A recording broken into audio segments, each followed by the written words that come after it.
Que diremos, pois? Permaneceremos no pecado para que a graça abunde? De modo nenhum. Nós que estamos mortos para o pecado, como viveremos ainda nele? Ou não sabeis que todos quantos fomos batizados em Jesus Cristo, fomos batizados na sua morte?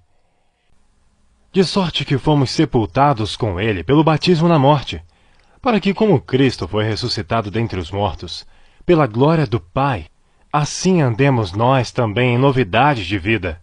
Porque se fomos plantados juntamente com ele na semelhança da sua morte, também o seremos na da sua ressurreição. Sabendo isto, que o nosso homem velho foi com ele crucificado, para que o corpo do pecado seja desfeito, para que não sirvamos mais ao pecado, porque aquele que está morto está justificado do pecado. Ora, se já morremos com Cristo, cremos que também com ele viveremos. Sabendo que, tendo sido Cristo ressuscitado dentre os mortos, já não morre, a morte não mais tem domínio sobre ele. Pois quanto a ter morrido, de uma vez morreu para o pecado, mas quanto a viver, vive para Deus. Assim também vós, considerai-vos como mortos para o pecado, mas vivos para Deus, em Cristo Jesus nosso Senhor. Não reine, portanto, o pecado em vosso corpo mortal, para lhes obedecerdes em suas concupiscências. Nem tampouco apresenteis os vossos membros ao pecado por instrumentos de iniquidade. Mas apresentai-vos a Deus, como vivos dentre mortos, e os vossos membros a Deus, como instrumentos de justiça. Porque o pecado não terá domínio sobre vós, pois não estáis debaixo da lei, mas debaixo da graça. Pois que? Pecaremos porque não estamos debaixo da lei, mas debaixo da graça? De modo nenhum. Não sabeis vós que a quem vos apresentardes por servos para lhe obedecer, sois servos daquele a quem obedeceis? Ou do pecado para a morte, ou da obediência para a justiça? Mas graças a Deus, que tendo sido servos do pecado, obedecestes de coração à forma de doutrina a que fostes entregues, e libertados do pecado, fostes feitos servos da justiça.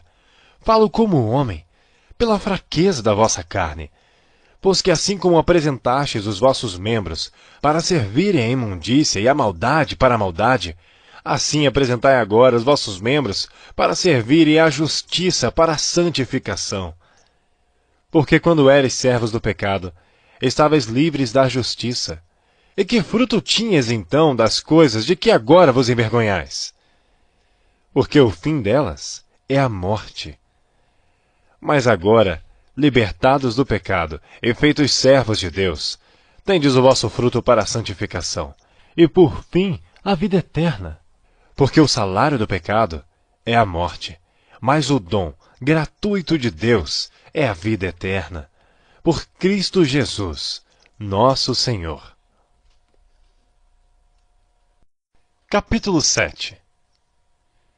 Não sabeis vós, irmãos, pois que falo os que sabem a lei, que a lei tem domínio sobre o homem por todo o tempo que vive? Porque a mulher que está sujeita ao marido, enquanto ele viver, está-lhe ligada pela lei, mas morto o marido, está livre da lei do marido. De sorte que, vivendo o marido, será chamada adúltera se for de outro marido. Mas morto o marido, livre está da lei, e assim não será adúltera se for de outro marido.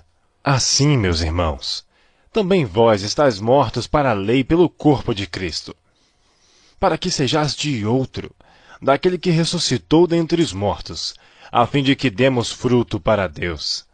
Porque quando estávamos na carne, as paixões dos pecados, que são pela lei, operavam em nossos membros para darem fruto para a morte.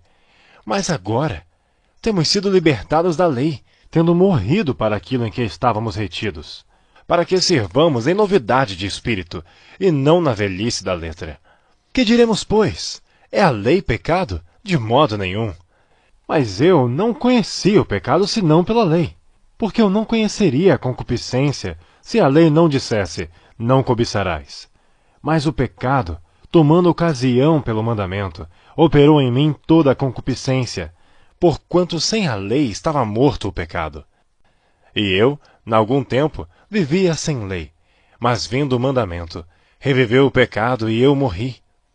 E o mandamento que era para a vida, achei eu que me era para a morte.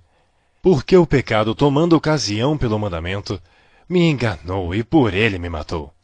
E assim a lei é santa, e o mandamento santo, justo e bom. Logo tornou-se-me o bom em morte? De modo nenhum. Mas o pecado, para que se mostrasse pecado, operou em mim a morte pelo bem, a fim de que pelo mandamento o pecado se fizesse excessivamente maligno. Porque bem sabemos que a lei é espiritual, mas eu sou carnal, vendido sob o pecado. Porque o que faço não aprovo, pois o que quero, isso não faço, mas o que aborreço, isso faço. E se faço o que não quero, consinto com a lei, que é boa. De maneira que agora já não sou eu que faço isto, mas o pecado que habita em mim. Porque eu sei que em mim, isto é, na minha carne, não habita bem algum. E com efeito o querer está em mim, mas não consigo realizar o bem. Porque não faço o bem que quero, mas o mal que não quero, esse faço. Ora, se eu faço o que não quero, já o não faço eu, mas o pecado que habita em mim. Acho então esta lei em mim, que quando quero fazer o bem, o mal está comigo.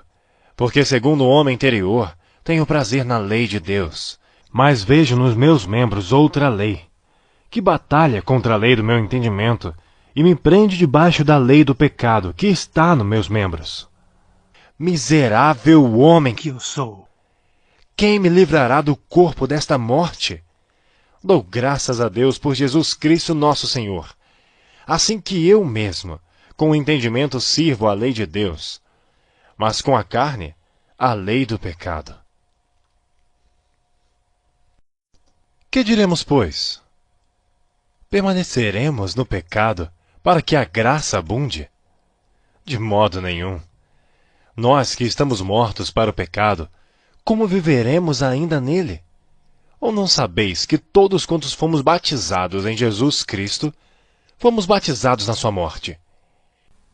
De sorte que fomos sepultados com ele pelo batismo na morte, para que, como Cristo foi ressuscitado dentre os mortos, pela glória do Pai, assim andemos nós também em novidade de vida. Porque se fomos plantados juntamente com ele na semelhança da sua morte, também o seremos na da sua ressurreição. Sabendo isto, que o nosso homem velho foi com ele crucificado, para que o corpo do pecado seja desfeito, para que não sirvamos mais ao pecado, porque aquele que está morto está justificado do pecado. Ora, se já morremos com Cristo, cremos que também com ele viveremos. Sabendo que, tendo sido Cristo ressuscitado dentre os mortos, já não morre, a morte não mais tem domínio sobre ele. Pois quanto a ter morrido, de uma vez morreu para o pecado, mas quanto a viver, vive para Deus. Assim também vós, considerai-vos como mortos para o pecado, mas vivos para Deus, em Cristo Jesus nosso Senhor. Não reine, portanto, o pecado em vosso corpo mortal, para lhes obedecerdes em suas concupiscências. Nem tampouco apresenteis os vossos membros ao pecado por instrumentos de iniquidade. Mas apresentai-vos a Deus, como vivos dentre mortos, e os vossos membros a Deus, como instrumentos de justiça. Porque o pecado não terá domínio sobre vós, pois não estáis debaixo da lei, mas debaixo da graça. Pois que? Pecaremos porque não estamos debaixo da lei, mas debaixo da graça? De modo nenhum. Não sabeis vós que a quem vos apresentardes por servos para lhe obedecer, sois servos daquele a quem obedeceis? Ou do pecado para a morte, ou da obediência para a justiça? Mas graças a Deus, que tendo sido servos do pecado, obedecestes de coração à forma de doutrina a que fostes entregues, e libertados do pecado, fostes feitos servos da justiça. Falo como homem, pela fraqueza da vossa carne, pois que assim como apresentastes os vossos membros para servirem à imundícia e à maldade para a maldade, assim apresentai agora os vossos membros para servirem à justiça para a santificação.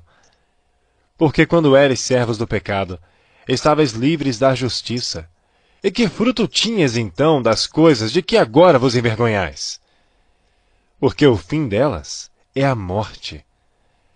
Mas agora, libertados do pecado e feitos servos de Deus, tendes o vosso fruto para a santificação, e por fim a vida eterna. Porque o salário do pecado é a morte, mas o dom gratuito de Deus é a vida eterna. Por Cristo Jesus, nosso Senhor.